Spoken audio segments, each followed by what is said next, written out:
Good evening po mga kapusa. Ito na po si baby silver marble namin. Yung natira pong baby ni Harley Quinn. Bilis niya pong lumaki. Kita nyo. Bigat-bigat pa niya kasi nag-iisa na lang siya. Pero 18 days pa lang po siya. Pero kita nyo naman laki-laki niya for 18 days. Say hi to them, baby. Hi, guys. May nunal pa sa ilong. Ang bilis din nilang dumilat. Wala pang 10 days. Nakadilat na sila. Kamukha niya si mama niya. Marble din siya. Kaya lang siya ay silver marble. Unlike si mami niya. Si mami niya ay marble lang. Botsog, botsog yarn. Ang dami po nagtatanong kung ibebenta namin ang bebe na to.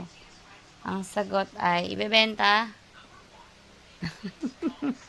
Ano ba yan? Ayaw nilang ibenta.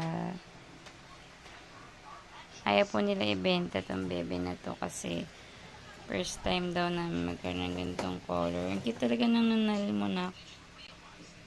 Ang cute talaga ng nunal mo, nak. Tapat ko kaya dito sa katabi ko. Ito rin na may nunal. Ayaw talaga nila sa camera. Shy type sila. Hello po. Naantok na naman siya eh. Antok ka na naman. Watch this, Tommy. Watch this, Tommy. Tommy, Tommy, Tommy. Pati yung nose mo, ang cute. Oh, Si Elsa nakabuba. yun lang po. Good night po. Mag-i-sleep na po ang bebe na to. Say good night na. Good night, guys. At yung mama nito, di na mapalagay doon sa kanyang cage. Babalik ko na to sa mami niya. Good night po.